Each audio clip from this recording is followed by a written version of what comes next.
Yeah, You know, we're looking on the bright side, not aren't too we? bad. Yeah, it was a little gusty. It was a little gusty. That was one of my big issues today. It just made it feel a lot colder outside. We're going to be dealing with that again tomorrow. But thankfully, we got so much rain that the fire danger is really not going to be all that heightened, even because it's windy, because we've gotten enough moisture to help with the dry vegetation.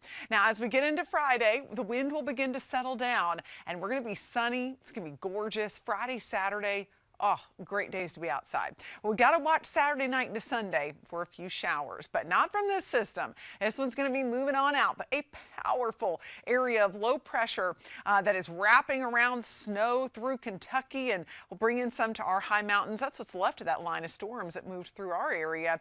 The area of low pressure is going to continue its trek north around the low. We're getting all of these, or all the wind that's going to continue to blow in here. Again, just a sign of the strength of that low, where we're going to continue to get that cooler air funneled in behind it. Now for us, we've had a little snow up near the high terrain. Couple light showers in the upstate, but overall we're drying out, and we're going to look at a mostly dry start tomorrow.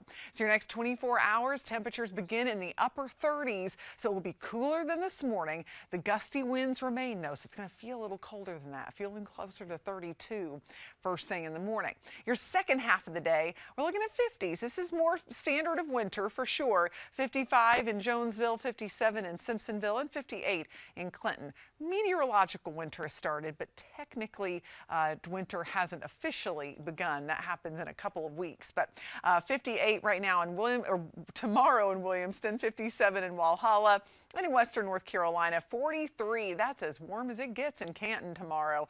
Then we'll be looking ahead to some warmer weather and eventually a rain chance late Saturday into Sunday. Still some question marks on this one. Let me show you why. We've got an area of low pressure, and these can be tricky. The track of that low is going to depend, or is going to really show how much rain we get. This is the GFS model, shows the rain arriving Saturday night, sticking around into Sunday, all because it has that low tracking up through southern part of Georgia and southern South Carolina. Good rain for the coast, though. They could really use it with those fires. However, the European model does not have that low tracking that far north. It actually tracks the low farther south, keeping most of the moisture farther south. Still helping the coast out a bit, but we're not going to get as much rain out of that solution on Sunday. But the American model has that track farther north. We will be watching the trends with that track and keep you posted. But for now, about a 40% chance of showers on Sunday. Right now it doesn't look like a total washout, even if the American model's track ends up winning.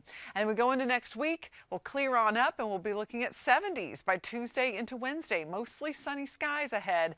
Overnight lows will be chilly in the 40s. And keep in mind, next couple days it stays on the breezy side. In the mountains, gusty with those highs in the 40s, so kind of a raw day on Thursday, especially for March standards. But then low 60s by Friday, and Saturday's looking good ahead of the potential for some rain Saturday night into Sunday.